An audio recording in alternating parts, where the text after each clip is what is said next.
The file begins without annotation, catalogued under Routine Aircraft Return Summaries, dated late summer 1943.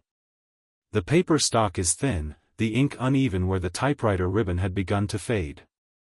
The first line records an aircraft number, a crew count, and a landing time noted as irregular.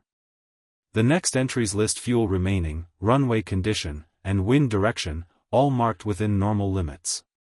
Only after several lines does the anomaly appear, described in the same compressed language as a fouled magneto or a cracked canopy frame. The tail assembly is referenced in fragments, as separate components rather than a single structure. Control cables are marked, present but displaced. The empennage is listed as non-continuous. No margin notes accompany the entry. No red pencil corrections are visible. Subsequent pages include photographs pasted with aging adhesive, taken from ground level after engine shutdown. The aircraft rests level on its landing gear. Shadows fall across the fuselage. The rear section shows daylight where structural skin would normally be continuous.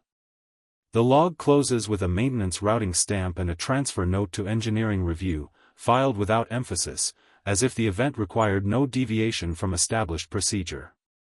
The operational environment recorded for that day conforms to the standardized briefing template in use across the sector. Weather summaries transmitted at 0430 hours indicate layered cloud at medium altitude, with breaks sufficient for visual navigation. Barometric pressure is logged as stable. Visibility at base is recorded as good, with crosswinds below threshold limits for the assigned aircraft type. No special cautions are issued in the morning signal traffic. Aircraft serviceability rates exceed the rolling weekly average. Ground crews report no deferred defects beyond those already cleared for limited operation. The aircraft assigned to the sortie is listed as fully mission-capable at engine start. Fuel load corresponds to planned duration with standard reserve. Ammunition counts are complete. Control surfaces are inspected during the walk-around according to checklist. No deviations are noted in the ground crew's handwriting. The tail assembly is initialed as intact, with fabric tension within limits and metal fittings secure. Control cable tension is measured and falls within tolerance. The inspection stamp is applied without annotation. The crew manifest reflects an experienced complement. Flight hours are summarized in a separate personnel ledger, showing cumulative totals consistent with frontline rotation schedules. No substitutions are recorded. The aircraft is to operate as part of a formation, assigned to a middle position where exposure is statistically average. Radio frequencies are confirmed. Identification signals are reviewed. Emergency procedures are reiterated in abbreviated form, identical to those used on preceding days. Taxi and takeoff times are recorded in sequence with other aircraft from the same dispersal area. Engine performance during run-up is logged as nominal. Oil pressure and temperature readings fall within expected ranges. The aircraft departs the runway without incident. Climb out is unremarkable. Formation assembly is completed on schedule. No radio irregularities are noted in the early phase of flight. The operational context places the sortie within a period of sustained activity. Enemy air presence has been intermittent but persistent in recent days. Intelligence summaries appended to the daily briefing reference increased anti-aircraft fire in the target area, though no changes to altitude or routing are mandated. The mission profile remains standard. Navigation checkpoints are those used repeatedly in prior operations, with no reported confusion or misidentification. As the formation proceeds toward its assigned zone, routine position reports are transmitted. These are logged by ground controllers and preserved in sequence. The aircraft in question acknowledges each call with correct timing and phrasing. No anomalies are recorded in voice logs. The formation maintains spacing within prescribed limits. Observers on adjacent aircraft report nothing unusual in silhouette or flight behavior during this phase. The technical documentation for the aircraft type emphasizes the interdependence of tail structures and control authority. These details appear only in training manuals and maintenance circulars, not in the operational log. At this stage of the flight, no reference is made to them. The aircraft continues under standard control inputs. Trim settings remain unchanged. No compensatory corrections are noted. Fuel consumption rates are later reconstructed from gauge readings taken during the return phase, but at this point they follow expected curves. Engine instruments show no fluctuation. The aircraft maintains assigned altitude and airspeed. The logbooks reflect this uniformity through the absence of comment. Silence in the record corresponds to normalcy. The operational journals of the base include parallel entries for multiple sorties launched that morning. When read consecutively, they form a pattern of repetition. Takeoff times differ by minutes. Weather remarks are copied verbatim. Only mission numbers and aircraft serials vary. The aircraft that will later draw attention is, at this point, indistinguishable from the others on paper. Ground-based radar stations track the outbound formation as a single return on their scopes. Signal strength remains consistent. No splitting or erratic movement is detected. The plot is annotated with routine symbols. Operators make no margin notes. The aircraft's track overlays previous day's records almost exactly, indicating adherence to planned routing. The operational context also includes the state of maintenance infrastructure at the base. Repair hangars are occupied with routine tasks, engine changes, control surface recovering, structural inspections following heavy landings. No special preparations are underway for major repairs. Spare parts inventories are adequate but not excessive. Tail assemblies for the aircraft type are stocked in limited numbers, reflecting the assumption that damage severe enough to require complete replacement is uncommon. Standard conditions extend to air traffic control procedures. The base's landing schedule later in the day is projected to be congested but manageable. Runway maintenance reports indicate no surface damage. Lighting systems are functional. Emergency crews are on routine standby, not heightened alert. Fire tenders are fueled and positioned according to schedule. In the air, the formation encounters expected conditions. Light turbulence is reported at altitude but does not disrupt cohesion.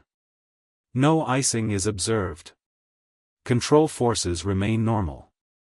The aircraft's trim tabs are not adjusted beyond minor corrections. These details are inferred from the absence of later pilot remarks in the debriefing forms. The operational doctrine in force emphasizes predictability and adherence to procedure. Deviations are to be reported immediately. The aircraft does not transmit any such report during the outbound or early mission phase. Radio logs show no unscheduled calls. The crew follows radio silence periods as briefed. Documentation from the period shows that tail damage, when it occurs, is usually partial and immediately evident to the crew through changes in handling. Such events are typically recorded with descriptive language in post-flight reports. In this case, no such language appears in the early documentation. The aircraft's operational context remains firmly within the boundaries of routine. Formation integrity is maintained through the target approach phase. The aircraft holds position relative to its leader. No lag or overtake is recorded. Observers later interviewed after the war, whose statements are preserved in separate files, make no mention of this aircraft prior to the moment of damage. At this stage, however, no observer remarks exist in the record.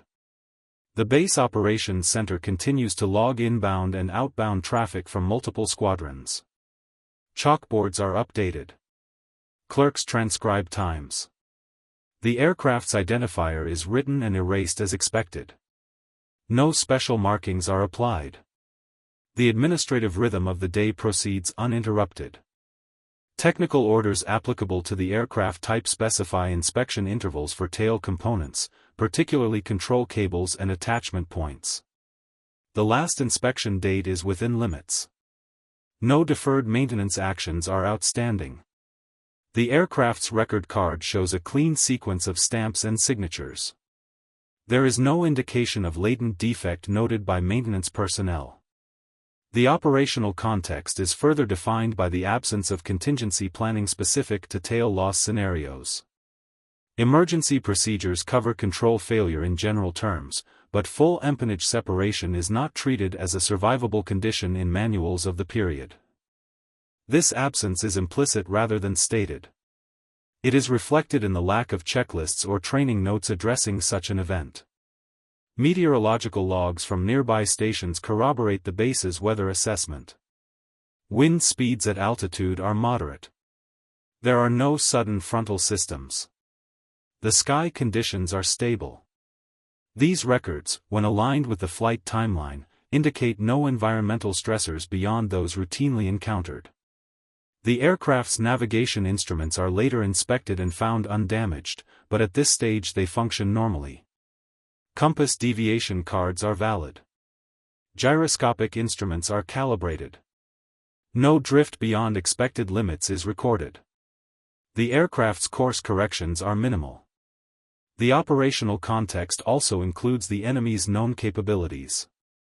Intelligence summaries list the types of interceptors likely to be encountered and the typical altitudes of engagement. Anti-aircraft concentrations are mapped. These documents are attached to the mission folder but do not single out any particular risk to tail structures. Throughout this phase, the aircraft's presence in the record is defined by conformity. It departs, flies, and proceeds exactly as planned. The logs are quiet.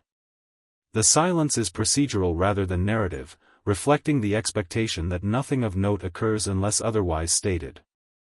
Later reconstruction relies heavily on this quietness. The absence of early anomalies establishes a baseline.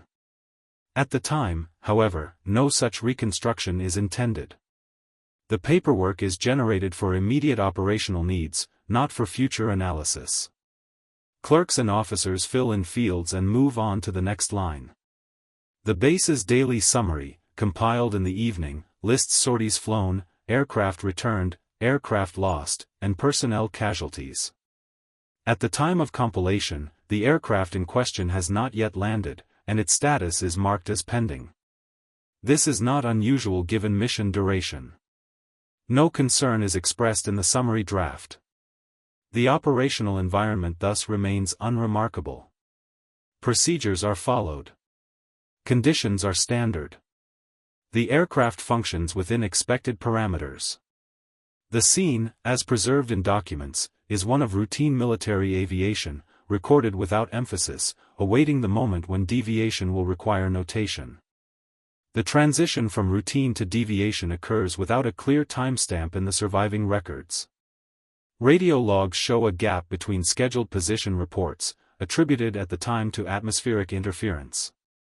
Radar plots from the sector indicate the formation entering the expected engagement zone. Signal returns begin to fragment as individual aircraft maneuver. Anti-aircraft fire is later inferred from ground intelligence summaries, but during the event it is registered only as intermittent clutter on scopes and brief bursts of static in radio traffic. The aircraft maintains formation through the initial contact period. Acknowledgement signals continue, though spacing widens. The first deviation appears in the altitude trace reconstructed after the war from surviving radar film. A shallow oscillation is visible, initially within normal limits. No immediate corrective action is recorded. Adjacent aircraft report no visual anomaly at this moment. The first physical disruption occurs within a narrow time window. Enemy fire intersects the rear fuselage area. The exact projectile type is not conclusively identified in friendly records. Fragments recovered later include both high explosive and incendiary residues. The impact sequence is reconstructed from damage patterns rather than direct observation. The tail assembly absorbs multiple strikes in rapid succession. Structural members fail in sequence rather than simultaneously. Control cable severance is partial at first. Elevator authority degrades asymmetrically. Rudder response becomes erratic. These changes are not immediately reported over the radio. The aircraft begins to diverge from its assigned altitude. The oscillation increases in amplitude. Radar operators note a slight lag relative to the rest of the formation. Subsequent impacts complete the structural failure. The empennage detaches in sections. The separation line is irregular, indicating progressive tearing rather than a single catastrophic break. Fabric and metal components are dispersed along the aircraft's wake. No record exists of crew observation of the detachment at the moment it occurs. The rearward view from the cockpit is limited, and attention is directed forward and to instruments. The loss of the tail produces an immediate change in aerodynamic behavior. Pitch stability is compromised. The aircraft enters a nose-down tendency, countered by throttle adjustment and remaining control inputs. Elevator response is absent or severely reduced. Trim mechanisms cease to function as designed. Control forces transmitted to the cockpit become inconsistent. Radio logs show a brief, incomplete transmission from the aircraft. The message is truncated and not fully intelligible. Ground stations log it as a carrier wave with partial modulation. No formal distress call is registered. The aircraft's identifier is not clearly heard. The transmission is followed by silence. The formation continues its mission profile. No immediate escort or assistance is recorded. The aircraft begins to fall behind, its airspeed fluctuating. Radar plots show a gradual divergence from the main group. The altitude trace stabilizes at a lower level than planned. The aircraft does not enter a spin or uncontrolled descent, contrary to expectations based on training materials. Inside the aircraft, instrument readings fluctuate but remain within operational ranges. Engine performance is unaffected by the tail loss. Fuel lines and electrical systems remain intact. The aircraft's center of gravity shifts forward relative to aerodynamic center, altering handling characteristics. These effects are not described in contemporary documents but are later inferred from performance data. The crew initiates compensatory procedures without explicit checklist guidance. Throttle settings are adjusted to manage pitch. Power is redistributed across engines to counter yaw tendencies. Control inputs are applied incrementally. These actions are reconstructed from engine instrument recordings and post-flight interviews conducted years later. Enemy contact ceases as the aircraft exits the engagement zone. No further fire is recorded. The aircraft continues on a divergent course, no longer aligned with the original route. Navigation instruments remain functional. The crew plots a return vector toward base using remaining references. Radio silence periods are observed except for brief, unsuccessful attempts to transmit status. Ground radar stations reacquire the aircraft as a single, isolated return. Its speed is lower than typical for the type but remains above stall. The track shows minor lateral deviations corrected over time. Operators annotate the plot with a question mark, indicating uncertainty regarding aircraft status. The aircraft descends gradually to a safer altitude. Control remains marginal but sufficient. The absence of the tail produces increased drag. Fuel consumption rises. Gauge readings are later compared to expected curves and show significant deviation. Despite this, sufficient fuel remains for return. Structural vibrations are reported in maintenance notes based on post-flight inspection. During the flight, these vibrations are sensed but not quantified. The fuselage resonates at certain airspeeds. The crew adjusts throttle to avoid resonant ranges. These adjustments are inferred from engine RPM fluctuations recorded on surviving instruments. Approach to friendly territory is marked by renewed radio attempts. One transmission is partially received, indicating damage but not specifying extent. Ground controllers acknowledge but do not fully comprehend the situation. Emergency services are not yet alerted beyond routine readiness. The aircraft silhouette, when later described by ground observers near the base, is noted as unusual. From a distance, the absence of the tail is not immediately apparent. The aircraft appears to fly with a flattened rear profile. Observers assume damage but not total empennage loss. As the aircraft nears the base, air traffic control begins standard landing sequencing. The aircraft does not declare an emergency in formal terms. Controllers note its reduced speed and altered approach path. Landing priority is adjusted informally. The aircraft enters the traffic pattern at an unorthodox angle. Altitude control is achieved through power management rather than elevator input. The descent rate is shallow. Flaps are deployed cautiously. The effect on pitch is unpredictable. The crew compensates with throttle changes. Ground crews observe the approach visually. Binoculars reveal extensive rear damage. The tailplane is visibly absent. This observation is recorded later in after-action reports. At the time, it prompts immediate alerting of fire and medical units. Vehicles move into position along the runway. The final approach is extended. Airspeed is maintained above normal landing speed to preserve control authority. The aircraft aligns with the runway using differential power. Yaw corrections are slow but effective. The aircraft remains airborne longer than expected. Touchdown occurs at higher speed. The main landing gear absorbs the initial load. The nose remains stable. The absence of tail structure eliminates the risk of tail strike. Braking is applied gradually. The aircraft decelerates along the runway centerline. The rollout is longer than usual. Fire crews follow parallel. No fire breaks out. The aircraft comes to a stop near the far end of the runway. Engines are shut down sequentially. Silence follows. Immediate inspection begins. Ground personnel approach cautiously. The extent of tail loss becomes fully visible. The rear fuselage ends abruptly where the empennage should be. Control cables hang loose. Structural members are exposed. The aircraft remains intact otherwise. The crew disembarks. Medical checks are conducted. No injuries are recorded beyond minor strain. The aircraft is secured. Photographs are taken. Maintenance officers begin preliminary documentation. The chronological sequence of the event ends with the aircraft stationary on the runway, its return logged as completed.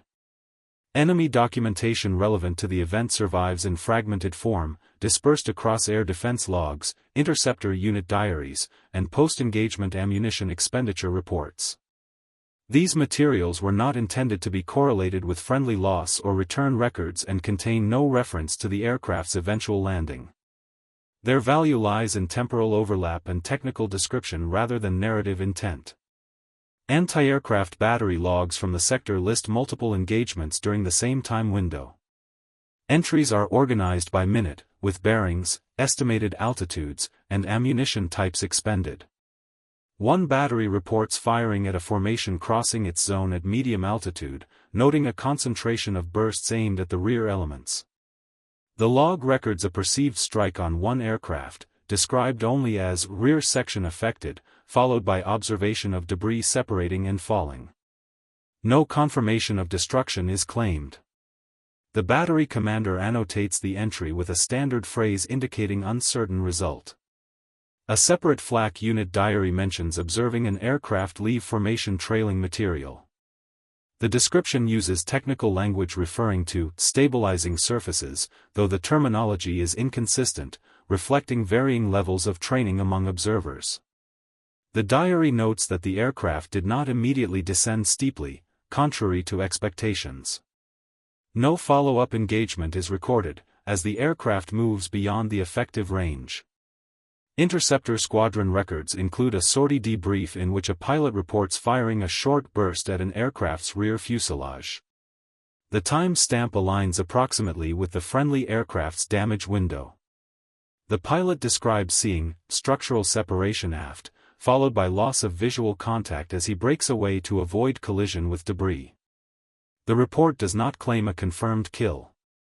The aircraft type is identified tentatively, with a question mark appended in the margin by the intelligence officer compiling the report. Radar plots maintained by enemy early warning stations show a formation track consistent with Allied activity. One plot marks a deviation where a single return drops slightly in altitude and lags behind. The operator notes the change but does not assign it a separate classification. The return remains coherent and does not fragment into multiple echoes, leading to its retention as an aircraft track rather than debris. The plot continues to show the return moving away from defended airspace. Ammunition expenditure summaries indicate the use of high explosive and incendiary rounds in the engagement zone. Lot numbers and fuse settings are listed. One summary references a probable structural hit based on observed debris. No wreckage recovery is noted in subsequent ground patrol reports, which typically would follow confirmed shootdowns. The absence of such reports suggests the aircraft did not crash within enemy-controlled territory. Enemy intelligence summaries compiled later that day include a section on air engagements. One paragraph mentions an aircraft believed damaged but not destroyed, last seen heading west at reduced altitude. The summary assigns no further priority to the incident, as it does not contribute to confirmed victory counts. The language is formulaic, reflecting standard reporting thresholds. Maintenance records from interceptor units show no unusual damage to enemy aircraft returning from the engagement, indicating that any collision with debris was avoided or inconsequential. Gun camera film logs list reels exposed during the sortie. One reel is marked as showing impact aft, though the film itself is missing from the archive, possibly lost during later withdrawals or destroyed due to nitrate degradation. Post-war reconstruction efforts draw on these disparate documents to establish a sequence. Analysts note the convergence of times and locations but refrain from definitive linkage. The enemy records do not describe total tail loss explicitly, instead, they reference partial structural damage and separation of components. This aligns with friendly damage assessments indicating progressive failure rather than instantaneous detachment. Further enemy air defense correspondence discusses the difficulty of assessing damage at altitude. Observers are trained to report visible separation of major components as probable destruction, yet this case challenges that assumption. A training memo circulated later in the war cautions against overestimating kills based on partial disintegration, citing examples where aircraft remained controllable despite severe damage. It does not reference this incident directly but reflects institutional learning. Enemy weather reports for the day corroborate stable conditions, ruling out turbulence as a primary factor in the observed separation. This supports the conclusion that the damage resulted from fire rather than environmental stress. The reports include wind profiles that match those used by friendly meteorological units, reinforcing the shared operational environment. Interrogation reports from captured enemy personnel conducted after the war include recollections of seeing damaged aircraft return to base. One interviewee recalls a belief that an aircraft missing its tail could not remain airborne. The statement is presented without commentary. It illustrates prevailing assumptions rather than factual knowledge. Enemy aircraft recognition manuals of the period emphasize the tail assembly as critical for identification and control. Marginal notes in one manual, added later, reference instances of aircraft observed without full tail structures. These notes are not dated precisely but suggest awareness of anomalous cases accumulating over time. Logistical records show no allocation of recovery resources for downed aircraft in the area corresponding to the event. This absence is consistent across multiple days following the engagement. Search patrol routes do not include the relevant coordinates. The enemy command appears to have classified the incident as non-conclusive. The reconstruction remains bounded by the limitations of the sources. Enemy documents provide observation without outcome. They record fire, separation, and withdrawal but not destruction. When aligned with friendly records, they form a parallel chronology that intersects briefly and then diverges. The aircraft exits enemy awareness as a damaged but persistent track, continuing beyond the scope of further documentation. The scene remains unresolved within enemy archives.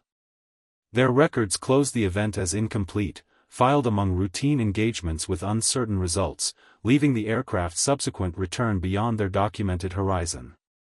In the weeks following the aircraft's return, documentation accumulates gradually rather than decisively.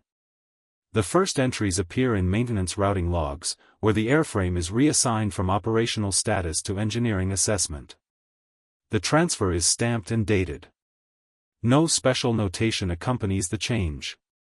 The aircraft is towed from the active dispersal area to a peripheral hardstand adjacent to the repair hangars. Photographs are taken from multiple angles under uniform lighting conditions. Each photograph is numbered and referenced in an index sheet. The rear fuselage termination is measured. Dimensions are recorded in inches and fractions. The absence of the tail assembly is treated as a condition to be described rather than an anomaly to be explained. Engineering officers compile an initial damage report. The form is standard, with sections for structural, mechanical, and systems assessment. Many boxes are marked intact. The section for empennage lists missing. Control cables are traced forward from the break point and tagged. Fracture surfaces are sketched in pencil. Notes indicate tearing patterns consistent with high-energy impact damage. No mention is made of survivability or improbability. The language remains procedural. A request for materials analysis is submitted to a higher echelon technical unit. Samples of fractured metal are removed, labeled, and packaged. Chain of custody forms accompany them. The aircraft remains grounded. Its logbook is updated with a red diagonal line across the current page, indicating cessation of flight operations pending further instruction. Crew debriefing forms are filed separately in personnel records. The entries are brief. Flight duration is noted. Damage is summarized in a single line. Handling characteristics are described using standardized terms. No narrative expansion is provided. Medical officers add notes indicating no lasting physical effects observed at the time of examination. These records are closed and archived with routine efficiency. Correspondence between the base and higher command references the aircraft only by serial number. The subject line of one memorandum reads, "Severely damaged aircraft returned." The body of the text requests guidance on repair versus write-off. No urgency is indicated. The memorandum is answered after several days. The reply authorizes a technical evaluation but anticipates that repair may be impractical. The aircraft remains where it is. As days pass, other operational demands take precedence. New sorties are flown. Other aircraft return with damage more typical of sustained operations. Maintenance resources are allocated accordingly. The tailless aircraft becomes a static presence on the edge of the airfield. Personnel walking past it glance briefly but do not linger. It is neither hidden nor highlighted. The technical evaluation team arrives with additional instruments. They conduct load path analysis using diagrams and reference manuals. Calculations are performed to estimate stresses experienced during flight. These calculations are preserved in notebooks, some of which survive in archival collections. The numbers are written carefully, corrected where necessary, and initialed. The analysis focuses on what loads were present, not on how they were endured. A supplemental report is generated, consolidating findings. It includes photographs, diagrams, and tables. The report concludes with recommendations regarding structural redundancy and control authority margins. The language remains neutral. The aircraft is cited as a data point among others. No special designation is assigned to the incident. At some point, the aircraft is partially disassembled. Engines are removed and returned to serviceable pools after inspection. Avionics are salvaged. The fuselage remains intact forward of the brake.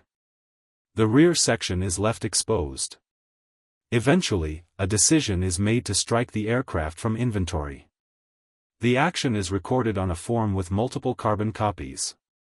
One copy goes to records, another to supply, another to command. The aircraft ceases to exist administratively. Years later, during post-war archival consolidation, documents related to the incident are boxed and labeled according to subject and date. Some are misfiled. Others are lost. Photographs fade slightly. Paper edges yellow. The incident does not receive a dedicated file. Instead, it is distributed across maintenance records, operational logs, and intelligence summaries. When historians later encounter the material, they do so indirectly. A photograph appears in a collection without caption.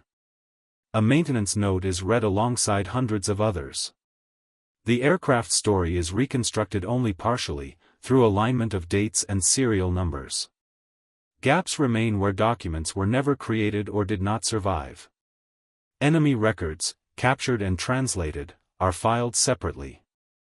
They are cross-referenced by date and location but not by specific outcome. The engagement is one among many.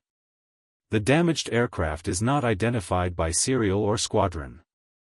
It remains an observation without resolution. The base itself changes. Temporary structures are dismantled. Runways are resurfaced. Personnel rotate out. The hardstand where the aircraft once sat is repurposed. No marker remains to indicate its presence there. In later years, technical manuals incorporate incremental changes informed by accumulated data. Control system redundancy is adjusted. Structural reinforcements are specified. These changes are justified through generalized language and aggregate statistics. Individual incidents are not cited. The archival trail gradually thins. Some documents are declassified. Others remain restricted. A few are digitized decades later, their metadata incomplete. Researchers encountering them see fragments, a landing time marked irregular, a photograph of an aircraft without a tail, a flak report noting debris separation. The narrative does not resolve into a single authoritative account. It persists as an alignment of records that briefly intersect and then disperse. The aircraft's return is logged. Its damage is measured. Its components are redistributed. Its paperwork is filed.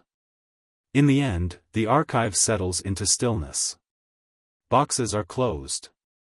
Shelves are labeled. The incident remains present only as documentation, quiet and unchanged, waiting without emphasis among countless other records from the same period.